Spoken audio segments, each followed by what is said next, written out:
She had traveled the world before she even made it to college by herself, which is pretty amazing. She definitely took advantage of life, seized the day. She was super ambitious and was determined, to find the next adventure, to find the next challenge. Hello Mysterious family, welcome to Mysterious Mariam. I am Mariam Ahsan. I hope you are enjoying your holidays and New Year is just at the door. Today's video is an emotional roller coaster to say the least. It gets frustrating at some point and give new hope at others. Kristin's story is sad because of the way her life ended and we don't have the answers how it happened and where her body is. It's also a light of hope that no matter how much these bad guys try to cover up their tracks, in the end, they have to suffer their punishment. This is not a simple case. It's a life struggle of a family to find the truth, which unfortunately they don't completely have yet. But first, let's get to know who Kristin Smart is. Kristin Smart was born on February 20th, 1977 to Denise Smart and Stan Smart in Augsburg, West Germany. Denise and Stan both were educationists, teaching children of American military personnel. She had a brother, Matt Smart, and a sister, Lindsey Smart. Kristin was a great elder sister. She was a mini-mom to her siblings, inspiring them in many ways. When she was a child, her family moved to Stockton, California. Kristin was an athlete. She loved swimming and skiing. She had traveled the world before she even made it to college by herself, which is pretty amazing. She spent a summer in London, was an exchange student in Venezuela, and a lifeguard at a camp in Hawaii. She attended and graduated from Stockton's Lincoln High School in 1995. It was the time to attend college. Her mother suggested her to get enrolled in California Polytechnic State University, commonly known as Cal Poly, in San Luis Obispo, California. Cal Poly was known for being a really safe school, so Kristin got into Cal Poly. College turned out to be a challenge for Kristin. Like every one of us as freshmen, Kristin struggled. Classes were difficult, she was trying to fit in, and she missed her family. She would sometime call her family to say that she no longer wanted to stay in San Luis Obispo and just wanted to be home. At the end of May 1996, Kristin left a voicemail to her mother, Denise. She was very excited that her biology professor was letting her retake an exam that has inexplicably gone missing earlier that quarter. She said, "Hi, good news, and that was her good news, that she was able to resolve her exam retake matter which she was trying to get resolved for so long. Denise figured they would catch up on Sunday as they always used to during Kristin's freshman year at Cal Poly, as it's 1996 and mobile phones were not in the market and Kristin was probably using her university phone to contact her family.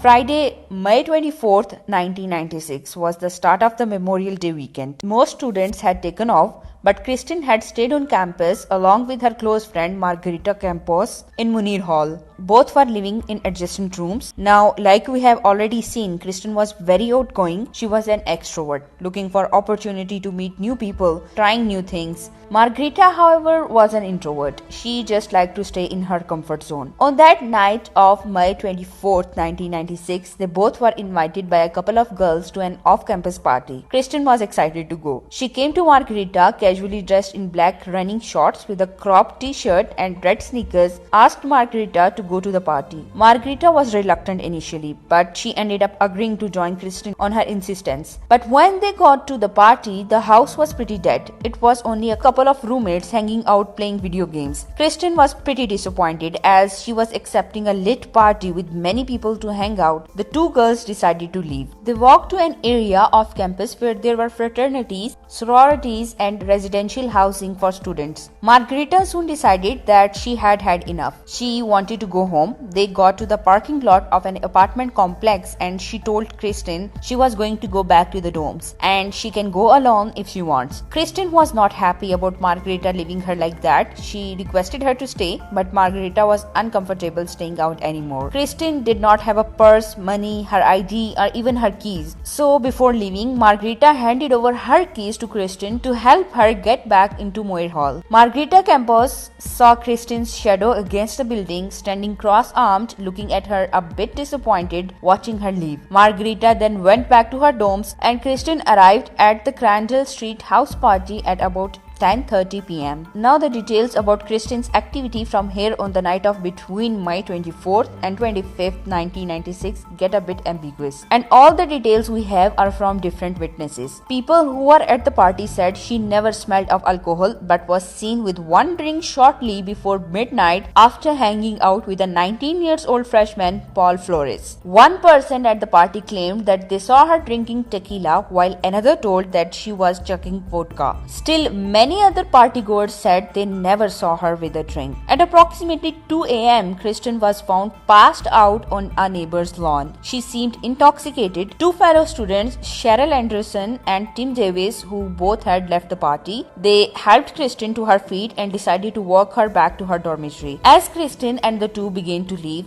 Paul Flores, the 19-year-old freshman who was seen with Kristin at the party, appeared out of the darkness, joined their group and offered to help the two return Kristin to her dorm. Tim was the first to depart the group since he lived off campus and had driven to the party. Now Kristin was left with Cheryl and Paul. Paul had his arm around Kristin's torso and her arm around his neck, and he was helping her walk. Paul kept stopping along the way and letting Cheryl Anderson know that she can go on ahead. Cheryl was living in Sierra Madre Hall, which came before Kristin's Munir Hall and Paul's Santa Lucia Hall. Cheryl wanted to drop Kristin to her dormitory first, but Paul stopped in front of Cheryl's hall and insisted her to leave Kristin with him, and he would drop Kristin to her hall as he lived closer to Kristin's dorm. He tried to hug Cheryl, asked her to kiss him. Cheryl became very uncomfortable with his behavior. She shook his hand, entrusted Kristin with Paul, and walked away to her dormitory. Unfortunately, this is the last sighting of Kristin Smart alive. We don't know even today for sure what exactly happened to Kristin Smart that night.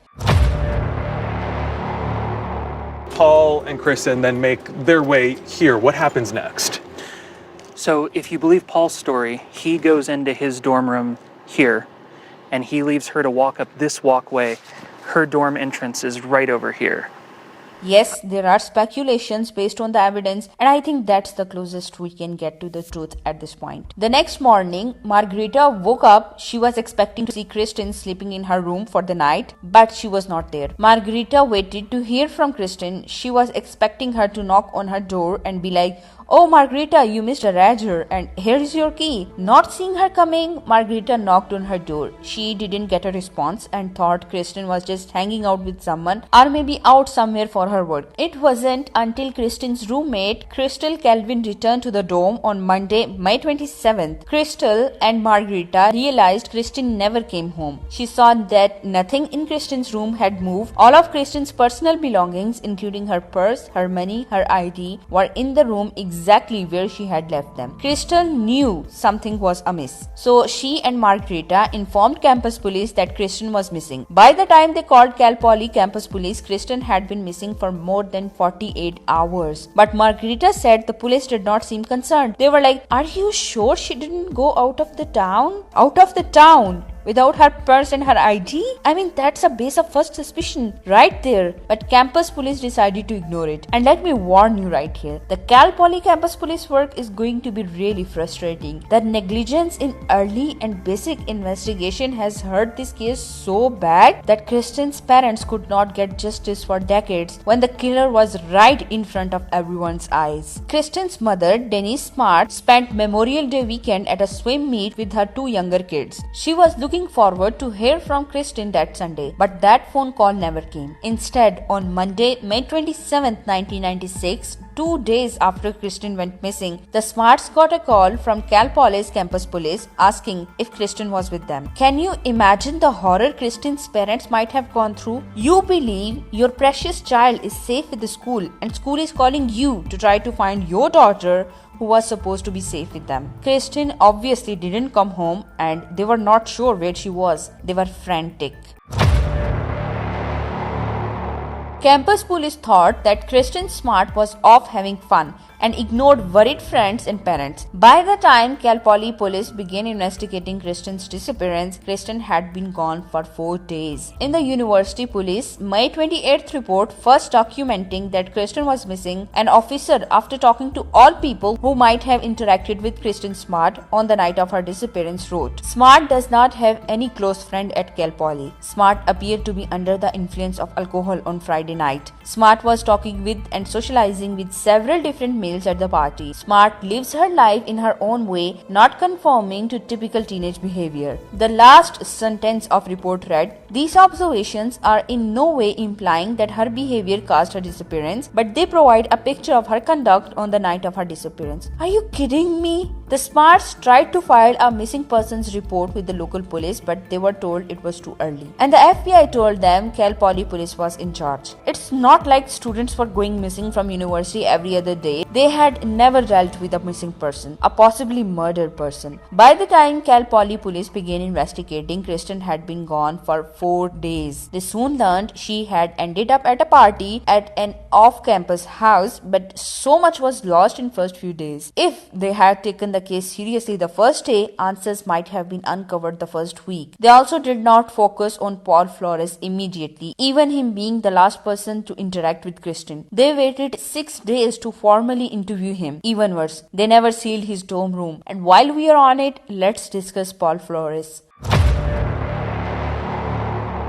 Paul Flores was born in 1977 in California. His parents are well settled economically, owning several properties across California. Paul was 19 years old and a freshman at Cal Poly the same year as Kristin. 2 days after Kristin vanished, Paul Flores went to Arroyo Grande Police Department because of an outstanding drinking under the influence warrant. Now he has nothing to do with Kristin's disappearance at this point, according to the investigators. He was not even a person of interest for them. The Arroyo Grande Police just by chance took his mugshot. In his mugshot, you can see his black eye. Well, it's faintly black, maybe because it's 2 days old, but it's undeniable. 2 days after that, when Paul was interviewed by campus police, they asked how he got his black eye as well as scratches on his hands and knees. He said he got them while playing basketball with his friends the same day he came to the station. But one of those friends told police that Paul already had the black eye when he arrived for the game 1 day prior of his visit to the station. When he was later confronted by the authorities with 2 stories, Paul admitted that he lied and gave a new explanation. He said he actually hid his eye on his steering wheel in the middle of the night while changing his stereo, and he was embarrassed telling that to the authorities because it would sound stupid.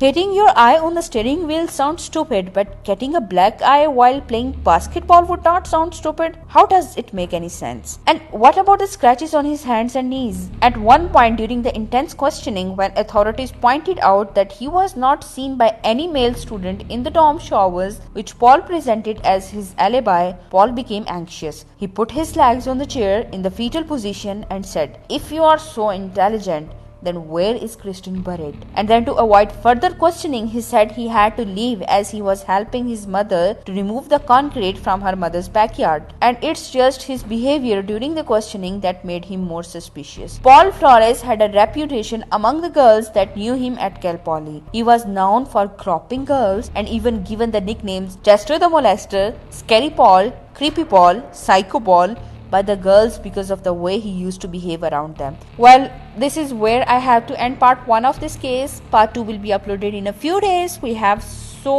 many interesting twists yet to cover. Please drop a like if you liked the video and don't forget to subscribe for future videos. I will see you next year. Well, next week is technically next year, so see you next time. Bye.